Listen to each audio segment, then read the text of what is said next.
طبیعي ښکلا ده. خوشبختانه کونړ د طبیعي ښکلاو نه برخمن دی. دویم د سولې او د امن د فضا شتون دی.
بسم الله الرحمن الرحیم. د ځلا ټلویزیون ډېرو خوږو او قدرمنو لیدونکو د ملګرو سره یو ځای د اجازه صاحب په مشرۍ باندې او ترڅنګ د نورو ملګرو موږ پلان جوړ کړی چې نن درېیمه ورځ د کونړ منورې ولسوالۍ غاښي پاس کنډو ته لاړ شو او هلته بنډار او میله د ملګرو سره وکړو او جوړه کړو. نو تاسو موږ سره پاتې شئ، زموږ دغه خپرونه تر پایه تعقیب کړئ. د غاښي پاس کنډو ښکلاوې هم در باندې ګورو.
ښه دوستانو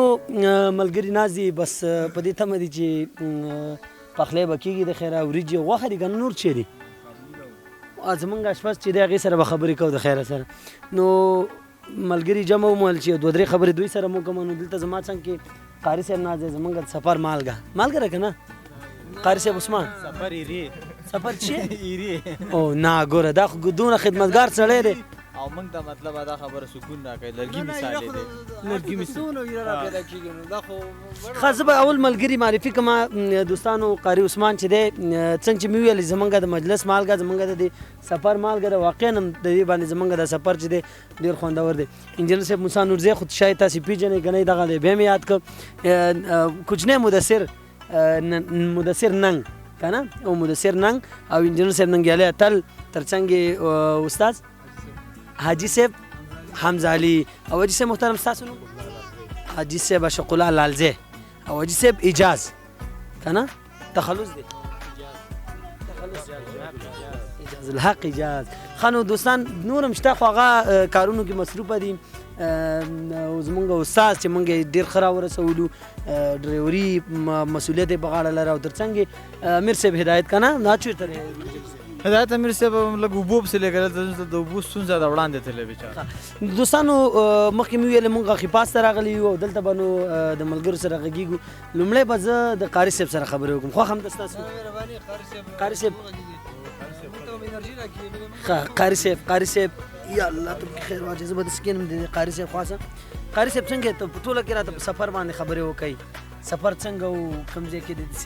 د ناراحتۍ احساس وکړو ستړی شوې نه شوې څنګه الحمدلله ښایسته سفر و د ملګرو دوستانو سره او خوند یې وکړو خوندور سفر و او سخت خوشحالې سو د ښې منظرې وي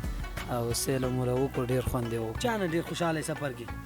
کې ټول ملګرو دوستان نه خوشحاله یم لکه خفه خو نه نه خفه نه یم د خفګان ځای له نه یو راغلی خوشحالۍ ځای له راغلی خو لار کې ته خو زما چې کتل ته ډېر په عذابېدي ویډیو کې راغلي دلته به دوستان نه ډېر په عذاب شولې بس ملګرو شوخي کوله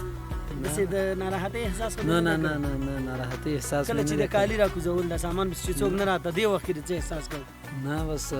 فقار خو وي لږ ملګرو ته فقار وم خو فقار مې د زړه نه نه انجینر صاحب احساس یې لږ دغه احساس یې بیخي خراب و ځکه ما ته یې ویل چې دا تلي دلته ناست یو بېرته نه راځي اصلا کې مسله دا وه چې ټول بوج به دې مسلمانان چلولي هلکانو دا مخکې ویلې که نه چې دا زمونږ د مجلس مالګه ده نو چې مالګه ده خو بیا بر کار کوي هر طرف دی مالګه چې دیګ کې نه خو ټول دیګ کې نو همدې په خاطر د مالګې هر ځای استعمالوو لکه مالګه په هر ځای کې استعمالېږي ضرورت دی دا هم دغه شان نن عثمان قاري چې نن ټولو ضرورت دی هر طرف ته یې منډه واله لکه زه په دې باندې باوري یم دوستانو تاسو دا ویډیو وګورئ زه بیا د هغه ویډیو مچوم چې دا سامان چې موږ څه راوړی دی دا به په دې مسلمان باندې وړل کېږي دا لکه وړل کېږي نه په ورو دې تپلو نو مجبور یم چې اوس ویډیو کومه دا به وړي که نه صحیح ده انشاءالله ولې څه شي خوندور دي چې راوړي دي ځکه خریداري خو ډاک دي غوښې نه علاوه خټکي هم د دې وخت بعضې خټکي هم پې کوي که نه خوندور خو مې هندوانه راوړې ده چا واخیسته هندوانه همدې واخیستل اصلا مسله داسې وه چې موږ خو پلان داسې و چې سټرابېري راواخلو امونه ځان سره واخلو انګور راغلي نوې میوه موږ چې هغه ځان سره واخلو قاري صاحب دغه دا ورزو دا وه چې دا هندوانه خټکي دا داسې ده او موږ خو هر وخت دغه د دې استعمال بیخي زیات شوی دی موږ لږ خسته کول شوي مې خو بیا هم د دې غوښتنه وه چې دغه واخلو ځکه مې راواخیستل در صاحب جالبه خو دا وه چې هندوانې اخیستې ده راوړې یم ده خو شنه ده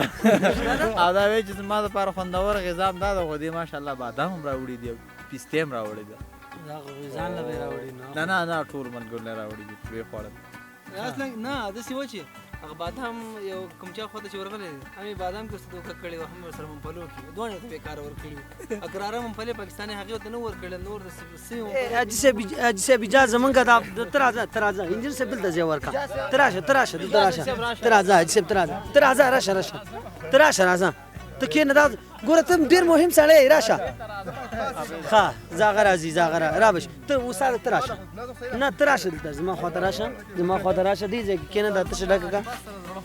ښه نو دا خو ډېر مهم کس دی ګوره زمونږ او ستاسو په دې سفر کې حاجي صاحب څنګه دی که نه ډېر مهم دی نو اصلا مهم دی ځکه چې زمونږ د چکر مهمه برخه چې کوم ده هغه دا د پلاس کې د کوم قوام او کوم حساب کتاب یا ټول دا ترتیبوي برابري یې موږ لپاره او ډېره زحمت وباسي زحمت خواري ډېر کوي وي. او ماشاءالله د لاس خوراک ذایقه او هغه کومه خوند او دغه انشاءالله زه به نورو دغو کې به نه وي څومره چې دلته په دې لاس اوس ګورو نو توکل په خدای چې څه کېږي استاد یو مسله بله درس دی چې دې سره زموږ د ملګري دغه 9 ملګري چې کوم راغلي زموږ ټول حیات مو زدې په لاس کې دی زموږ ژوند دی دا زموږ اشپز دی مګر خدای نه خسته کو زموږ په سر باندې پیسې اخیستل یا بل څه مسله ځکه دا زموږ مین کس دی زموږ مهم اوس زموږ هم دا په سفر کې به قاری صاحب عثمان د لاس قاری صاحب خو به پدې چې دې مطلب شربت جوړ کړی شربت جوړ کړی انجوانه مطلب ډیره خواري وکړه خواري ډیره زیاته کوي بیخي زبردست یار ډیر خزه یې شربت استاد چې شری بخ کړی دی سره د صفا صفا وی مخ خود د دوستانو د چې عادل خدای خبر شه مونږ به چې خرو دی ګورو نه خبر دی قابلی نه پخوما قابلی پلاو او سپینه وخت ورته وي شینواري کړي سپینه په هغه مې ښه. لپاره هغه ساده پخېږي بس وخت تیار دی انشاءالله بس قابلی تیارېږي بس ټیم نشي تیارېږي انشاءالله نور وخت به پکې کمی انشاءالله کم حاجي صاحب د لاس ذایقه ډېره خوندوره ده کوم حصے حاجي صاحب همزادي حاجي صاحب همزادي او دې هم ډېره خوندوره ده د لاس کوم مین شی چې دی هغه شوله ده او شوله انتهایي داسې زیاته ښکلې او ذایقهداره پخې چې انشاءالله ما په ژوند کې هسې نه ده لیدلې د لاس شوله بیا به یو وخت ښکار کوو شوله به خورو انشاءالله شوله به کله خورو انجینر صاحب شوله به کله خورو د خیر زمونږ داسې دغه ټور نه یو بل پلان هم لرو خو چې د خدای کوله او ژوند باقي وي انشاءالله په هغې پلان کې به شوله هم ورسره واچوو څنګه چې دغه دوه توامونه انشاءالله تیارېږي په هغې کې به ورسره اوس خو لا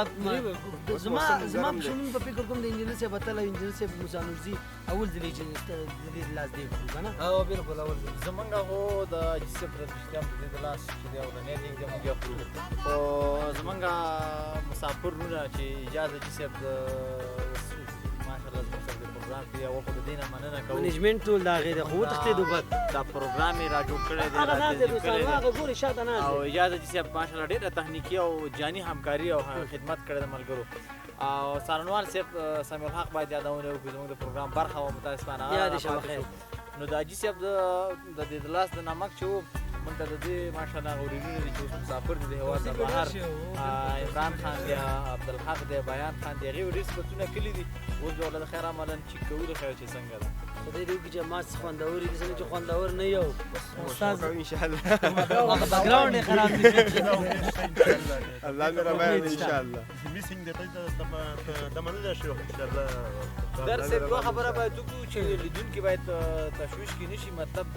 دا ماشاءالله خپله رسمي وظیفه لري رسي نه چې کوم هوټل والا پسې سبا راسا کانټیننټل کونړ کې فعاله شوی دی او دې ته یې فر ورکړی وروره چې بس شتا نه مونږ غوښتنه کوو راشه مونږ څه اشپز ته که داسې اشپز نه دی او بالکل دوستانو نو دیګ به هم تیار وي ونه سوځي استاد به زی هلته مونږ ډوډۍ خوراک چې کله ډوډۍ زموږ تیاره شوه هغه هم ګورو د خیره سره هغه خورو او تاسو به یې وګورئ له خیره سره چې شی به کړی او څومره خوندور دي مونږ سره پاتې شئ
درنو دوستانو بل اخره مونږ غاښي پاس کنډو ته را رسېدلي یو زموږ سره ډېر زیات ملګري دي او یو را سره چې دی زمونږ ډېر تکړه او خوږ ملګری انجینر موسی خان نورزیم دی نو د دې سره په دغه سفر باندې لنډې خبرې کوو چون فکر کوم د ده لومړی ځل دی چې غاښي پاس ته راغلی دی او دا چې څومره خوښ دی څه احساس کوي دې نه به یې وارو انجینر صاحب ستړي مه شئ لار کې سفر څنګه و ستړي شوئ ستړي نه شوئ غاښي پاس کنډو ته خو راورسېدې بسم الله الرحمن الرحیم درس په لومړي سر کې سلام تا ته بیا د ځلا راډیو تلویزیون ټولو قدرمنو همکارانو ته او هر هغه څوک چې زمونږ انځور او غږ اوري هغې ټولو ته سلامونه کوم رښتیا هم که په ټوله کې فکر وکړو هېواد مو داسې د ښایستونو نه ډک ځایونه لري چې هغې ته ورتګ په بار بار ورتللو باندې ارزي له همدغې جملې څخه خوشبختانه د اسلامي امارت په راتګ سره په ټول هېواد باندې د امن او د خوشحالۍ او د سوکالۍ فضا خپره ده او داسې چاپېریال او حالات دي چې هر څوک کولی شي په هر قسمه حالاتو کې که شپه یي که ورځ د هېواد ګوټ ګوټ ته لاړ شي او د مختلفو ځایونو نه د سیاحت په برخه کې استفاده وکړي په همدغه مورد خوشبختانه موږ نن د خپلو محترمو ملګرو سره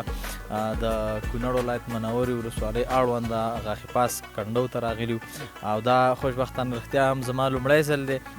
چې دلته راغلی ما چې د دې ځای دغه اقلیم وکتو د دې ځای دغه آب و هوا مې وکتله دلته مې د خلکو ژوند وکتلو او دغه د سیلانیانو د راتګ کچه مې ولیدله نو دا خورا د خوښۍ ځای دی چې زموږ په هېواد کې او یا په کونړ ولایت کې په لرو پرتو ساحو کې داسې د سیاحت دپاره ښکلې منظرې او ځایونه شته دی چې دلته خلک راشي نو زه شخصا ډېر د خوښۍ احساس کوم ډېره مننه خوشحاله اوسئ لار کې مو ولیدل خلک ډېر زیات را روان دي ولې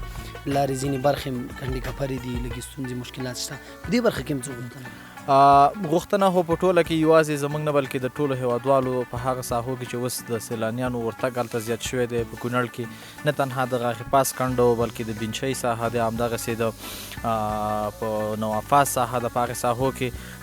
رښتیا هم د لارو ستونزه چې دا یوه پیچلې او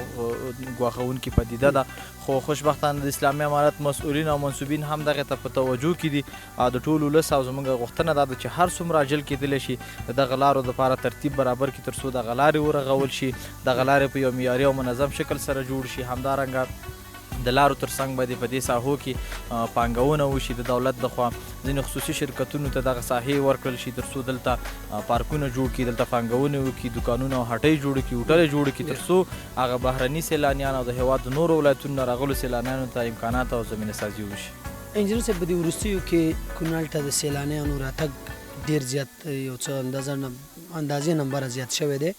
څه علت کېدی شي عمده دلیل یې څه دی کونړ ته خلک ډېر زیات راځي د سیلانیانو تګ یوې سیمې ته مختلف علتونه لري یو د هغې ځای طبیعي ښکلا ده خوشبختانه کونړ د طبیعي ښکلاو نه برخمن دی دویم د سولې او د امن د فضا شتون دی الحمدلله موږ اوس د سولې د فضا حالات لرو په دریم قدم کې یوې سیمې ته چې کله خلک ځي پښتو کې یو منل شوی او وتلی متل دی چې چېرته چې زړه ځي هلته پښې ځي د کونړ اولسونه پرته له مبارغې د مینې د محبت نه ډک خلک دي با کلتوره او باغیوره خلک دي نو دلته ډېری هېوادوال او وطنوال په دې خاطر باندې راځي خپل سفر ته به راشو چون موږ هم ډېر زیات سفر وکړو زه هم په دغه سفر کې تاسو سره ملګری وم څه ډول احساس دی که ولته کوم موټر مو خو مو سوزکۍ موټر انتخاب کړی و موږ شاته ناست وو دوړې وې ګرد و غبار و ګرمي وه لمر و په دغه حالاتو کې د څه احساس کوم واقعا دا خو ډېر جالب حالات وو او د سفر خوند یې زموږ څو چنده کلی چې ټول ملګري په سوزکي کې په ډاله کې ناست وو او همالته په قالینو او په توشکونو ځان اچولی و غوښتنه مې د ځوانانو ده هغه ځوانان چې داسې ساحو ته راځي باید سهار وختي حرکتو کې راشي ځکه چې لارې لکه موږ ناوخته کړلو او دویمه خبره دا ده چې باید د ځان سره د سفر ټول امکانات راواخلي یعنې هر قسم اوزار چې د دې ولګېږي هغه باید د ځان سره راواخلي او باید داسې موټر انتخاب کړي چې هغه موټر د تخنیکي عوارضو نه صفایي او تخنیکي عوارض زیات پیدا نه کړي، کومکداره موټر اوسېږي او نور. نو اشپزي څوک کوي؟ له خیره زموږ خو اشپزي ټول په ګډه لګیا دي که نه؟ زه خو تللی یم نورې مرکې مې کولې. زموږ خو خوشبختانه ملګري چې دي ټول اشپزان دي، خو زموږ ملګری چې حاجي صاحب حمزه خان نومیږي هغه زموږ د نن ورځې د پروګرام اشپز دی، ځکه هغه په دې برخه کې کافي تجربه لري او ورسره ترڅنګ استاد هدایت لطیفزی همکار دی او موږ ورسره بس هغه دا خبره د مرچ او د مصالې او د ټماټرو پر میده کولو کې همکاري وکړه. خدای مګر که چېرته دیګ خراب شي نو زه خو ډېر زیات وږی یم، بیا خو کیسه به څنګه وي نو که دیګ خراب و هغه داسې پېښه ده چې په موږ او تاسو ټولو باندې راځي، بیا به سره ټول همدغسې نهار او ورځ هندوانه به خورو او رښتیا موږ اوس د وطن هغه رسېدلي نوي موسمي تولیدات چې هغه میوه ده چې هندوانه او خټکی دی، موږ د هغې نه استفاده وکړه د مشروباتو په ځای باندې. ما مخکې ملګرو سره یو ټوکه وکړه، ما ویل دا ځای چې لایي داسې نشته چې هندوانه او خټکي مونږ نه خوشي شي او ولیږي، نو بیا به څه کوو؟ بیا یو بل ملګري ویل چې زموږ سره یو ملګری ډېر شوخ دی، عثمان قاري عثمان دی که نه؟ بله قاري عثمان، ما نه نوم غلط نشي، وایي چې هغه ډېر دغه دی، بس ورپسې خوشي کېږي. نو ما ویل چې هغه ورپسې خوشي کېږي خټکو پسې، نو خدای موږ هغه خوږ شي داسې څوک شته چې بیا دغه شان د خټکو پسې؟ نو په ملګرو کې خو ځینې ملګري رښتیا هم همتناک او محنتکشه. قاري صاحب عثمان هغه ملګری دی چې نن زموږ په سفر کې تر ټولو سخت او شاخه کار ته اوږه ورکوله. ډېره جالبه ماته دا وه چې لږ ساعت مخکې چې کله موږ دا غوټې د سړک نه د ساحې ته راوړلې د دې ونې سوري ته، نو 2 لاسونو کې خلطې نیولې وې او یو بالښت یې په شا باندې راچولی و، کړوب کړوب روان و. نو ډېر همتناکه دی، که چېرته هندوانه نه چې زه وایم که د یو ملګري نادي څه ولیږي دا کیدای شي ځان پسې په عذاب کړي، خو غوښتنه هم دا ده چې انشاءالله هغې ته بې پرېنږدو ځکه چې د دې صحت او ځان مهم دی. ډېره مننه انجینر صاحب. ډېره مننه بس په دې هیله باندې چې ښه بنډار ولرو دوستانو. بس موږ هم غرمه تقریبا قرار د تلو په حال کې ده او مازدیګری را روان دی دلته د غاښي پاس. مازدیګری ډېر خوندور وي، هغې کې هم خلکو سره دوستانو سره مرکې لرو. زموږ سره نور ملګري هم شته، د هغې سره هم خبرې کوو. زموږ سره پاتې شي او دا خپرونه تر پایه وګورو.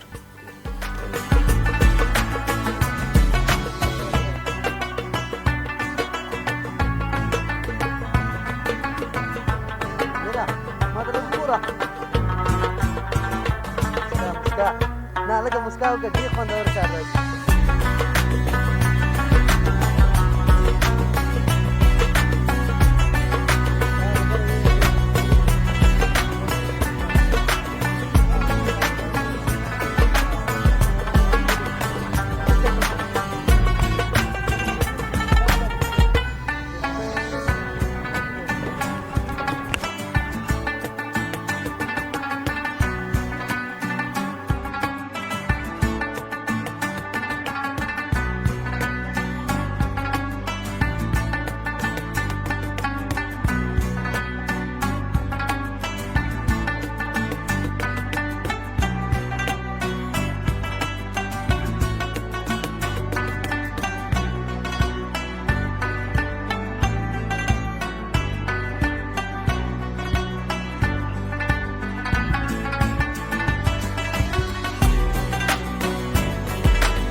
حاجي صاحب ما نه بل ته ځای راکوئ یاره ښه چې په هر قیمت کېږي زه دلته کښېنم یا خدای دې استغفر الله نه نه نږدې زه پوه شوم چې زمونږ ویډیو هم چالان ده ښه زمونږ ویډیو هم چالان ده ښه اوکې اوس صحیح شو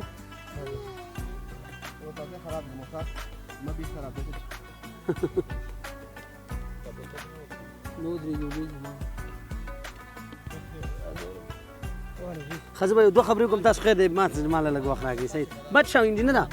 زه په خپرونه به زه ختمه کړم بیا به ته کښېنې راځه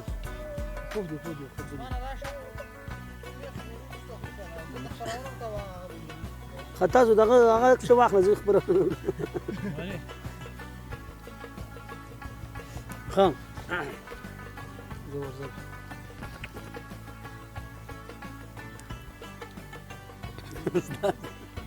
استاده ښه نو درنو دوستانو بالاخره زموږ دیګ تیار شو قابلي پلاو هم تیار دی درڅنګ یې کړایي هم تیاره ده بس زموږ ملګري به نوشي جان کوي نن تقریبا څو بجې دي شاوخوا 3 بجې دي زموږ ډوډۍ 3 بجو ته ورسېده ټول ملګري وږي شوي موږ به ډوډۍ وخورو نو دا وه په غاښي پاس کنډو کې زموږ د تفریحي چکر خپرونه چې ما هارون در تاسو ته وړاندې کړه تر بیا او بلې خپرونې چې ستا د درانه چوپړ ته راځم هر چیرې چې یاست ښاد آباد او سوکاله اوسئ بسم الله کوي